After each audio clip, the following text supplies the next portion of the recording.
সুপ্রভাত বন্ধুরা, কারণে অকারণে ব্লগের আমি শিপ্রা বলছি। আজকে সকালটা শুরু করলাম, এই এখন 5:30 বাজে। এই বেরিয়ে আসলাম, আজকে সানডে। ঘুম আর ভাঙতে চায় না গো। রেড অ্যালার্ম জারি করেছে তো বেঙ্গলে, স্যাটারডে আর সানডে 48 ক্রস করে যাবে। কিন্তু মর্নিংয়ে ওয়েদার দারুণ সুন্দর, দারুণ দারুণ। এই তুমি 4টের সময় যদি উঠে পড়ো, 4টে থেকে 7টা পর্যন্ত, 6:30 7টা পর্যন্ত দারুণ ওয়েদার। তোমার এসিতেও থাকতে হবে না, ফ্যান চালিয়েই আরাম। কিন্তু তারপরেই বিভৎস। যাই হোক, ঠিকঠাকই আছি এখনো। তোমরা সবাই কেমন আছো গো? কালকে সানডেটা আর কালকে স্যাটারডেতে বাবান ছিল, ফ্রাইডেতে বাবান ছিল। কালকে স্যাটারডেতে মর্নিং ওয়াক করতে বেরোতে পারিনি। কালকে সারাদিন হই হই করে কেটে গেছে। তোমাদের সঙ্গে একটু কথাও বলতে পারিনি, মনে হচ্ছে কতদিন কথা বলিনি। আমি যথারীতি এসে হাঁটতে হাঁটতে এসে গাঙ্গুলি পুকুরের সামনে বসে আছি। এখানটা বসে থাকলে তুমি যদি মানে ঘন্টার পর ঘন্টা বসে থাকো, আর সকালবেলায় পুকুরে লোকজনও খুব কম আসে, এর জন্য ভালোও লাগে। তাও সকালবেলায় অনেকেই এসে এসে স্নান করে চলে যায়।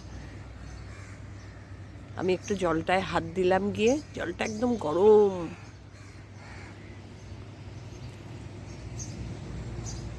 সারাদিনের এত রোদ, এত রোদ। তোমাদের সঙ্গে সকালটা শুরু না করলে আমার মনে হয় যেন কি জানি একটা করিনি। আর মর্নিং ওয়াকে না বেরোলে আরও। এটা আমার একদম এখন মাত্র নতুন শুরু করেছি 2-3 মাস, তাতেই ভাবো কি অভ্যাস হয়ে গেছে। আমাদের কলকাতায় 1 জুন ইলেকশন, 1 জুন ভোট।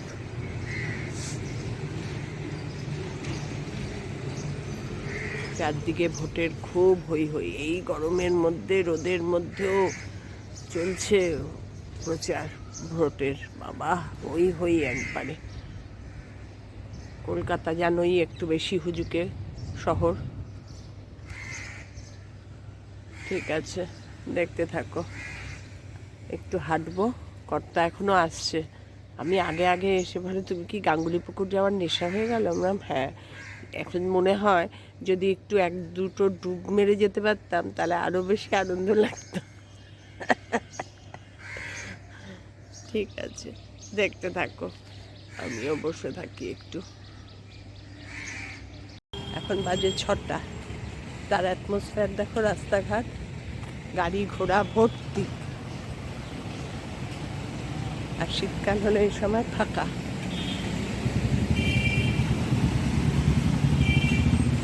বাজারে তো ভিড় ভিড়, দাঁড়ানো যায় না। আজ অনেকদিন পর আবার বাজারে যাচ্ছি একটু। কর্তার শখ হয়েছে একটু বাজার চলো। চলো। এখন আর হাঁটতে একদম ইচ্ছা করে না গো। মানে শীতকালে যা হেঁটেছি তার 1%ও হাঁটি না এখন। সব ভোরবেলায় বেরোয়, সব 10টার পর রাস্তাঘাট একদম চুপচাপ। বাজারে ভিড় দেখো।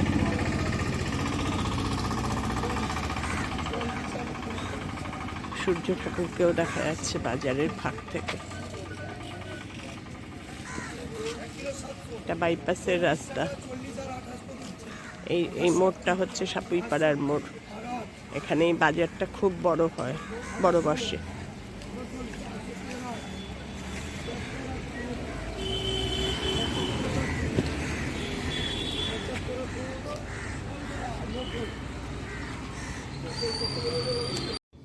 আজকের বাজার দেখো, বাড়ির থেকে কিন্তু কেনা হয়।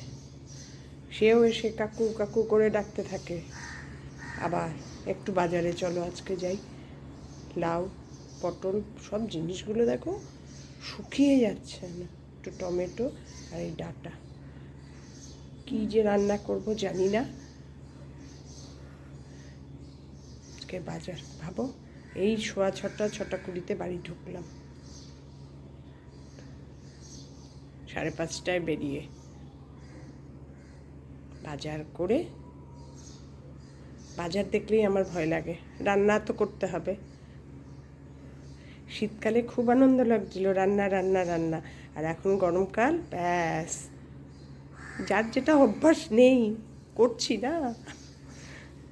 ঠিক আছে, আমার বাজার দেখিয়ে দিলাম তোমাদের, মর্নিং ওয়াক প্লাস বাজার। এই গরমে তোমাদের এভরিডে ফেস ওয়াশ ছাড়া মুখ পরিষ্কার করার একটা ভালো তালিকা তোমাদের আমি শেয়ার বলছি। শোনো, আমি তো এভরিডে মর্নিংয়ে দুধ নিয়ে সেই সঙ্গে সঙ্গে দুধ এই গরম করা বসাই, 3 প্যাকেট দুধ, 3 লিটার, 1.5 লিটার। তার মধ্যে কি করি, 2 প্যাকেট ফুল দিয়ে দিই, আর 1 প্যাকেটের মধ্যে বেশিরভাগ দিয়ে অল্প একটু দুধ আমি প্যাকেট করে দেখাচ্ছি। 2 প্যাকেট দুধ ফুল দিয়ে দেওয়ার পর আর 1 প্যাকেট দুধের এই এতটুকু অংশ এইভাবে আমি গার্ডার পেঁচিয়ে আবার যেখানে ডেয়ারি কর্নার ফ্রিজে রেখে দিই। এবার রাত্রে শুতে যাওয়ার আগে তোমরা সবাই ফেস ওয়াশ ইউজ করো, করে যাই লাগাও, নাইট ক্রিম লাগাও, ময়েশ্চারাইজার লাগাও, যাই লাগাও, কারণ এসিতে শুতে হলে তো একদম ড্রাইভাবে শোয়া যায় না, স্কিন আরও একদম ড্রাই হয়ে যায়, যার জন্য কিছু তো লাগাতেই হয়। আমি কি করি, ওই যে দুধের প্যাকেটটা আমি সঙ্গে সঙ্গে আবার ফ্রিজে রেখে আসলাম, কাঁচা দুধ তো, কাঁচা দুধ, ওই দুধটা একটা বাটিতে ঢেলে তুলো ভিজিয়ে মুখের মধ্যে ভালো করে তুলো দিয়ে পরিষ্কার করি, কি সুন্দর পরিষ্কার হয় গো, পুরো তুলোটা কালো হয়ে যায় এক দিন, জানো না। এইভাবে পরিষ্কার করে এবার তুলোটা ফেলে দিই, দিয়ে কিছুক্ষণ 5-7 মিনিট বসে থাকি, তারপরে বরফ জল দিয়ে, ঠান্ডা জল হোক ফ্রিজের, এমনি বরফ জল হোক, দিয়ে মুখটা ভালো করে ধুয়ে ফেলি, ব্যাস। ধুয়ে এবার মুখটা পুরো খড়খড়া লাগে, মনে হয় না যে আমি ফেস ওয়াশ ইউজ করিনি। তারপরে যা লাগাই, নাইট ক্রিম লাগাই কি ময়েশ্চারাইজার লাগাই, যাই লাগাই, লাগিয়ে শুয়ে পড়ি।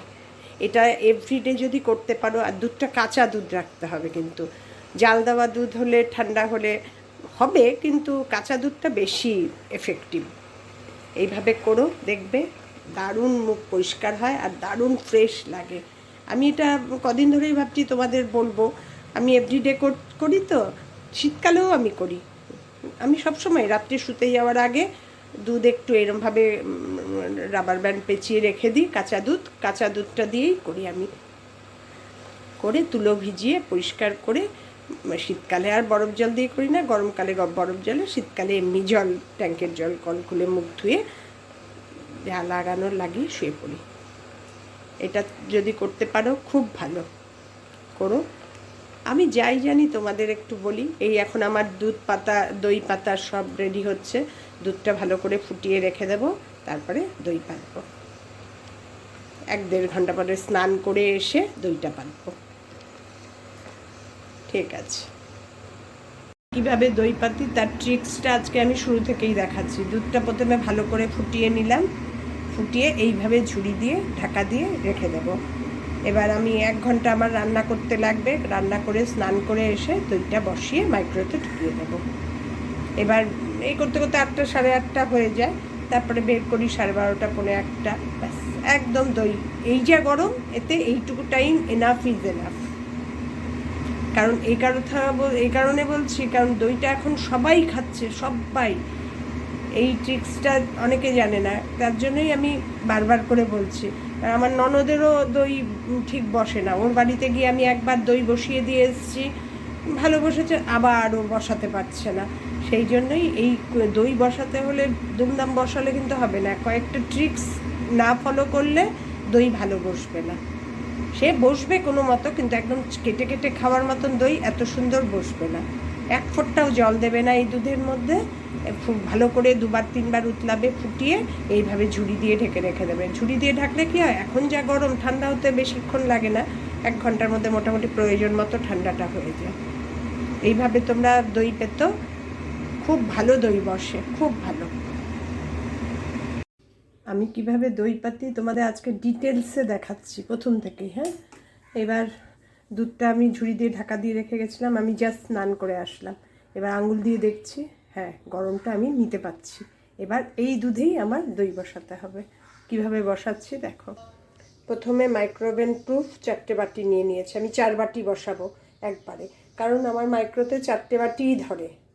এই জন্য কালকে এই বাটিটার মধ্যে দইয়ের সাঁচা লাগিয়ে রেখেছিলাম, কিন্তু আর দুধ হয়নি বলে পাততে পারিনি, ওটা ফ্রিজেই রেখে দিয়েছিলাম। ওটাও বসাবো এখনই। এবার বসাচ্ছি। দেখো, প্রথমে দইয়ের সাঁচা নিয়ে নিচ্ছি। আমারই পাতা দই। দেখো কীরকম দইটা হয়েছে, দেখেছ? দইটা একদম থোকা, একদম।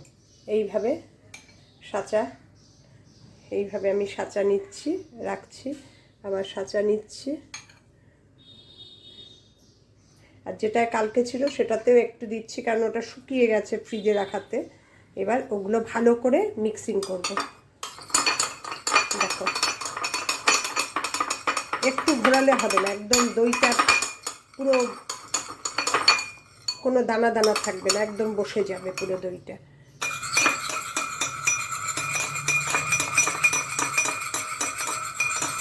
এবার এটাও তাই, সবগুলো বাটি তাই একরকমভাবে।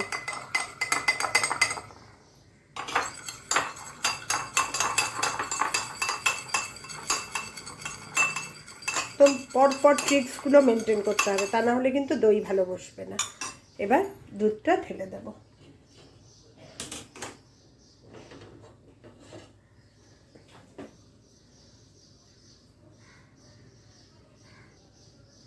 দুধটা ঢেলে দিচ্ছি। দেখো, শর্ট টর সব শুদ্ধ ঢেলে দেবো একদম। পুরো ভর্তি করব না, কারণ ভর্তি করলে তো যদি মাইক্রোতে বসাবো, যদি উতলে পড়ে ঠরে, সেই জন্য মোটামুটি যেটুকু দেওয়া যায় একদম ম্যাক্সিমাম পর্যন্তই দেব।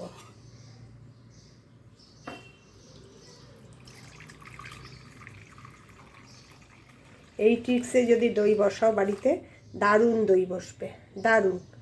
একদম এই ট্রিক্স, আর কিচ্ছু মেনটেন করতে হবে না আর।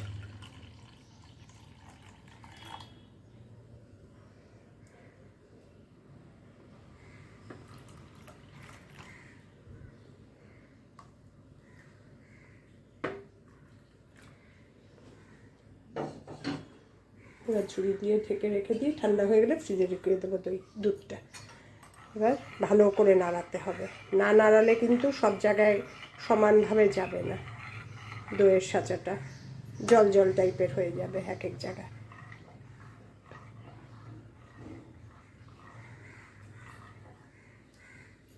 দেখো শর্ট, দেখো দুধে।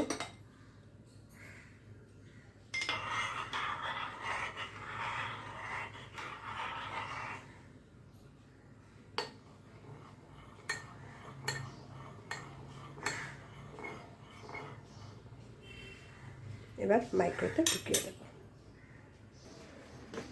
প্রথমে 2টো বাটি দেব, একবারে 4টে বাটি মাইক্রোতে দিলে না একদম ভর্তি হয়ে যাবে, হিট দেওয়া যাবে না।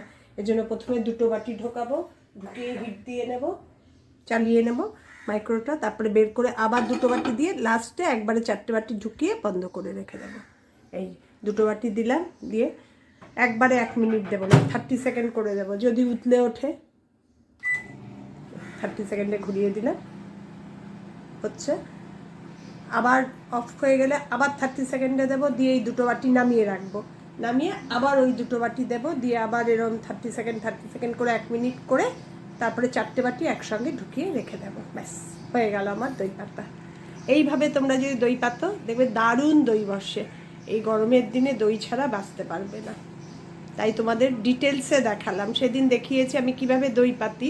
তোমরা যদি না বুঝতে পারো, এই হয়ে গেল 30 সেকেন্ড। আমার এন্ড বটমটা নষ্ট হয়ে গেছে বলে আমি একটু খুলে আবার 30 সেকেন্ডে দিয়ে দেবো। একবারে 1 মিনিট দিলে যদি উতলে ওঠে, ভর্তি বাটি তো, তাই 30 সেকেন্ড করে দুবারে দিই, 1 মিনিট ঘুরিয়ে রাখলেই ব্যাস হয়ে গেল। আর তোমার কোনো ঢাকাঢাকির ব্যাপার নেই, মাইক্রোর ভেতরেই আছে। ট্রিক্স দেখিয়ে দিলাম, এইভাবে দই পেতো খুব সুবিধা হবে তোমাদের। সকালে যে তোমাদের দই বসানোর পুরো ট্রিক্স দেখালাম, আমার দই দেখো এখন 12টা 40 বাজে। দেখো দই দেখো কি সুন্দর, একদম থকথকা দই। মানে এখন ফ্রিজে রাখলে একদম কেটে কেটে দেওয়ার মতন হয়ে যাবে। এখন ফ্রিজে ঢুকিয়ে দেব সেটিং হওয়ার জন্য। একদম এইভাবে তোমরা দই বানিয়ে খেও, কোনো ঝামেলা নেই, কোনো ঝামেলা নেই, শুধু এই ট্রিক্সটা ফলো করো। আমি যেভাবে ঠিক করলাম ঠিক সেইভাবে। আজকের ভিডিওটা তাহলে এই দই দেখিয়েই শেষ করলাম। এইভাবে দই করো, দই খেও আর ঠান্ডা থেকো, প্রচুর পরিমাণে জল খেও আর দইটা প্রচুর পরিমাণে খেও, বাড়ির বানানো টক দই। তোমরা যারা নুন খেতে পারো, যেমন আমিও নুন খেতে পারি, নুন একটু দিয়ে কিংবা বিট নুন দিয়ে একদম ডকডক করে চামচ দিয়ে কিংবা ডকডক করে গ্লাসে ঢেলে শরীর একদম ফ্রেশ, গ্যাস অম্বলও হবে না। ঠিক আছে, আজকের ভিডিওটা এখানেই শেষ করছি।